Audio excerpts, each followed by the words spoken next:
You've worked for 40 years, built real wealth, and you now want to enjoy your retirement by going somewhere sunnier and more financially efficient than where you are now. You're scared to make the wrong decisions and trigger some potential hidden tax bills. We've helped thousands of people retire overseas, and what we found is retiring overseas does not usually go wrong because of lifestyle. It normally goes wrong because of planning gaps people did not see coming. In this video, we're going to go through the 3 things you must consider if you're planning to retire overseas. So factor number 1, your income is portable, but the system around it may change. When you retire overseas, you can still access your pensions and investments. That part usually does not change. What does change though, is how that income is treated once you live somewhere else. Different countries treat the same income in very different ways. When it is taxed, how it is taxed, and how flexible it is to use over time. A withdrawal that was simple at home and where you knew the rules can become less efficient abroad because the rules around it may be completely different. So let me give you an example. Imagine you're living in the UK and withdrawing from a UK pension. Your retirement plan is usually built around UK rules and allowances. These rules would include the use of UK personal allowances and thresholds and structuring income over time to manage your tax bands and flexibility. Now imagine if you decide to retire in Spain. You can obviously still withdraw from that pension, but Spain will generally treat that UK pension income differently to how it would have been treated while you were a UK resident in the UK. Spain typically treats UK pensions as ordinary income. That means it falls into the Spanish income tax system, where rates are progressive, and depending on the region you live in, this can rise into the mid 40% range very quickly. This does not mean everyone pays 40% or more. It means part of your income may now be taxed at a higher marginal rate. You're still taking the same money, but you may keep less of it simply because you live somewhere else. And different countries apply different rules, so it's important to check how the country you're moving to treats pension and investment income. So now we've looked at how your income may not be treated as you would have expected. Next, we're going to look at the issues that impacts us all as we get older. Healthcare. So factor 2, healthcare is not a lifestyle decision. Healthcare is often one of the reasons people want to retire overseas. They hear it's cheaper, better, or easier. And sometimes, especially early on, that can be true. But this is also one of the areas where people underestimate how much it can change over time. Healthcare planning is not just about hospitals and insurance. It is also about the support. When you retire overseas, you're often dealing with a healthcare system you did not grow up with, different processes and expectations, and normally in a different language. If English is not the main language where you live, that can become more challenging as care needs increase. It's also worth thinking about who helps you when something goes wrong. At home, people often rely on family, long-standing friends, or familiar faces. Overseas, those support networks might not be there. That does not matter much when you're healthy and independent, but it does matter a great deal when you are not.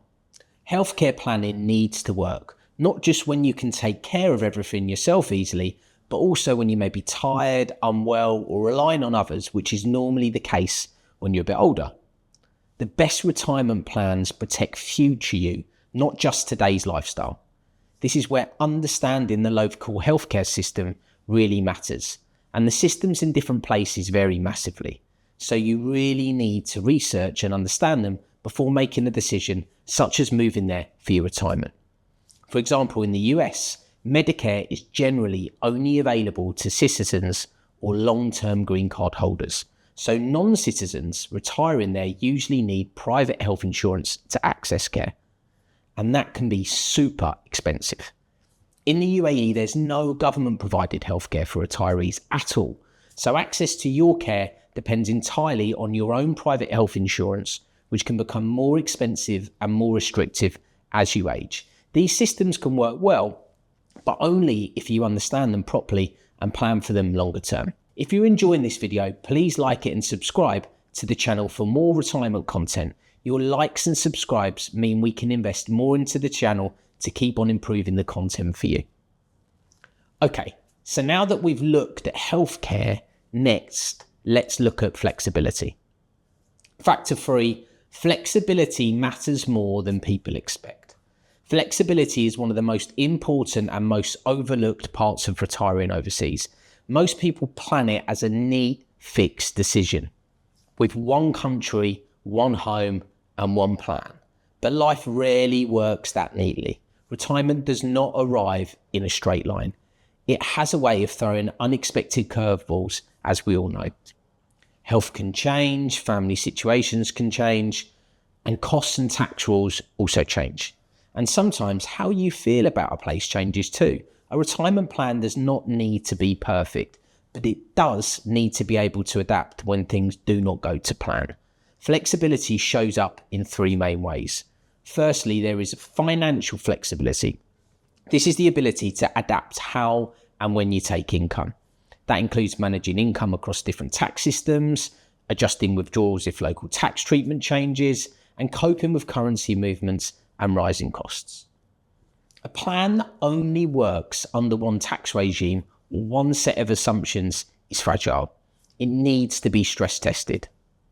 Secondly, there is a geographic flexibility. The freedom to move again if circumstances change. That might be because healthcare costs increase or access to care becomes more restrictive, or because you need to be closer to family or support. The further away you are, the more settled you become, the harder it is to move again later. Selling property, relocating and rebuilding is very, very different at age 70 than it will be at 55. Thirdly, there's an emotional flexibility. That includes accepting that living somewhere full time is very, very different from being there on holiday. Cultural differences can make it harder to feel like you actually belong, even when people are super friendly and nice.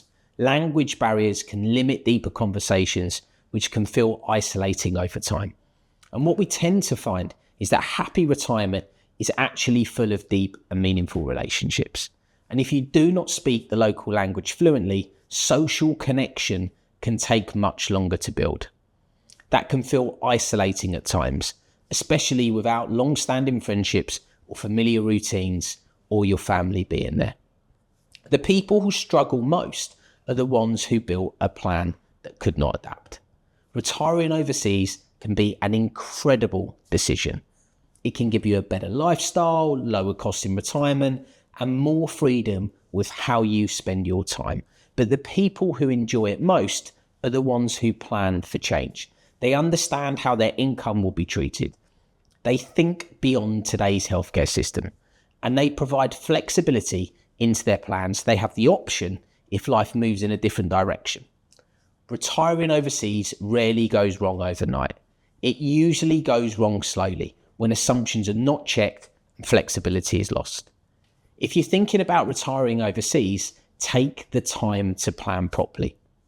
Not just for the lifestyle you want today, but for the life you may be living 10 or 20 years from now. If you found this video useful, please like it, subscribe to the channel, and share it with someone who's considering retiring overseas. And if you want help understanding how these factors apply to your own situation, speak to a professional who understands cross-border retirement planning. If you want to speak with one of our cross-border financial planners, click the link below in the comments and book a free 15-minute consultation with one of our planners now. Thanks very much for watching.